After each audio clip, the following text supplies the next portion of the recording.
దేవుని పరిశుద్ధ నామానికి స్తోత్రం కలుగును గాక. ఈ దినముకైన దేవుని వాక్యంను చూద్దాం. కీర్తనల గ్రంథం 42:5 మనం చూస్తున్నాము. నా ప్రాణమా నీవేలా కృంగి ఉన్నావు, నాలో నీవేలా తొందరపడుచున్నావు. దేవుని అందు నిరీక్షణ ఉంచుము. ఆయనే నా రక్షణకర్త అనియు నా దేవుడనియు చెప్పుకొనుచు ఇంకను నేను ఆయనను స్తుతించెదను. ఈ మాట చూడండి ఎంత చక్కగా రాయబడి ఉంది. ఇక్కడ రాయబడి ఉంది, ప్రాణమా, తనతోనే మాట్లాడుకుంటున్నాడు.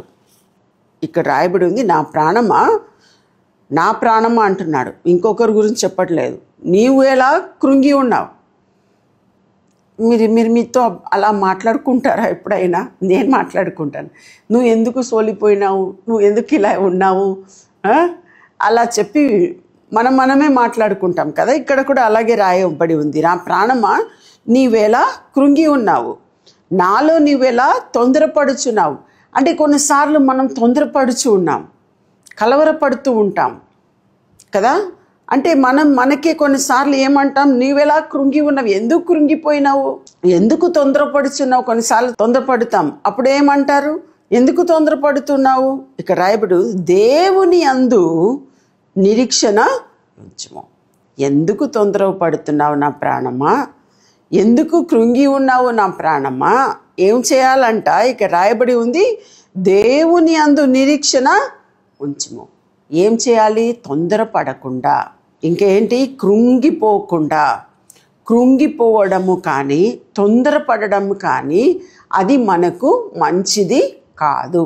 దానికి బదులుగా మనం ఏం చేయవచ్చు, ఇక్కడ రాయబడి ఉంది, దేవుని అందు నిరీక్షణ ఉంచుము. మనం ఏం చేయాలి, మనకు అటువంటి తొందరపాటు వచ్చినప్పుడు, మనకు ఇంకా అక్కడ మన ప్రాణము కృంగిపోయినప్పుడు మనం ఏం చేయవచ్చు, ఇక్కడ రాయబడి ఉంది, దేవుని అందు నిరీక్షణ ఉంచాలి. దేవుని అందు నిరీక్షణ ఉంచి, ఇక్కడ రాయబడి ఉంది, ఆయనే నా రక్షణకర్త అనియు నా దేవుడనియు చెప్పుకొనుచు. అంటే ఆయనే నాకు రక్షణకర్త అని మనం చెప్పాలి. ప్రభువా మీరే నా రక్షణకర్త, నేను కృంగి ఉండను, నేను సోలిపోను నేను అని చెప్తూ మనం ఏం చెప్పాలంట, మన నిరీక్షణతో మనం అనాలి, నా రక్షణకర్త నీవే ప్రభువా. ఏమని చెప్పాలి, నా రక్షణకర్త నీవే అని చెప్తూ అనియు నా దేవుడనియు చెప్పుకొనుచు. రక్షణకర్త నీవే, నా దేవుడు నీవే అని చెప్పాలంట. చెప్పుతూ ఇంకను నేను ఆయనను స్తుతించెదను. ఇంకా ఇలా చెప్తూ, ప్రభువా మీరే నా రక్షణకర్త, మీరే అంటే ఇంకా చెప్పవచ్చు, అంటే మీరే నా దేవుడు, మీరే నా ఆశ్రయం, మీరే నా కోట, మీరే నా అండ. నేను ఎప్పుడు చెప్తాను, మీరే నా అండ, నా కొండ, ఇవన్నీ చెప్తూ ఉంటాను. సో ఆ రీతిగా మీరు కూడా దేవుణ్ణి చూసి మీరు చెప్పవచ్చు, ప్రభువా మీరే నాకు అన్నీ ప్రభువా, నా సర్వము నీవే ప్రభువా, నాకు సమస్తము నీవే ప్రభువా. మీరు ఎంతగా దేవుణ్ణి అలా మీరు మాటలతో మీరు హెచ్చిస్తూ ఉంటున్నారో మీ ప్రాణము చాలా సంతోషపడుతుందండి. దానిలో ఉన్న కృంగుపాట అన్ని విడిచిపెట్టిపోతుంది. అందుకే రాయబడి ఉంది, నా రక్షణకర్త అనియు నా దేవుడనియు చెప్పుకొనుచు ఇంకను నేను ఆయనను స్తుతించెదను. ఇంకను నేను ఆయనను స్తుతిస్తాను. అంటే మనం ఎలా స్తుతించవచ్చో మీకే తెలుసు. అంటే మీరు అందరు తెలుగు ప్రజలు, నాకన్నా మీకు తెలుగు చాలా వచ్చు. మీరు ఇంకా మీరు మాటల్లో, మీరు స్తుతిలో ఇంకా ఏ రీతిగా దేవుణ్ణి స్తుతించాలనో ఆ రీతిగా మీరు స్తుతించవచ్చు.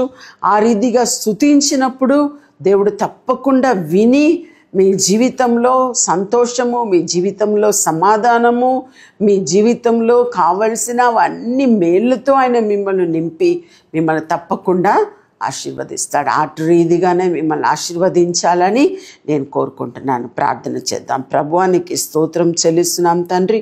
ఇంత మట్టుకు ప్రభువా మీరు నీ బిడ్డలను ఇప్పుడు వరకు మీరు కాపాడి నడిపించి తండ్రి, వారికి ప్రభువా కావలసిన ప్రతి మేలుతో మీరు నింపి ఉన్నారు. ఇంకను మీరు ప్రభువ వారి రక్షణకర్తయ్య ఉండి ప్రభువ, వారికి మీరు దేవుడిగా ఉండి ప్రభువ, ఇంకా ప్రభువ వారు ఇంకను ప్రభువ ఆయన మిమ్మల్ని స్తుతించులాగున ప్రభువ మీరు వారికి కృపను అనుగ్రహించమని ప్రార్థిస్తున్నాను తండ్రి. నిత్యము నిన్ను స్తుతిస్తూ ప్రభువ, నిత్యము నిన్ను ఆరాధిస్తూ ప్రభువ, కొనియాడుచు వారు ఇంకా మేలుతో వారు నింపబడాలని ప్రభువ నేను ప్రార్థిస్తున్నాను తండ్రి. వారిని నీ చేతికి అప్పగిస్తున్నాను ప్రభువ. నీకే స్తుతులు ఘనత మహిమను చెల్లిస్తున్నాం. యేసు నామములో అడిగి ప్రార్థిస్తున్నాం మా తండ్రి, ఆమేన్. ఈ ప్రోగ్రాం మీకు ఆశీర్వాదకరంగా ఉన్నదని మేము నమ్ముతున్నాం. ఫస్ట్ లైక్ చేయండి, తెలిసిన వారు మీ ఫ్రెండ్స్ అందరికీ మీరు షేర్ చేయండి, తర్వాత సబ్స్క్రైబ్ చేయండి. తప్పగా ప్రభు మిమ్మల్ని దీవిస్తాడు. ఇక రాబో వీడియోను కూడా మీరు చూడండి, దీవించబడండి. ప్రభు మిమ్మల్ని దీవించును గాక. God bless you.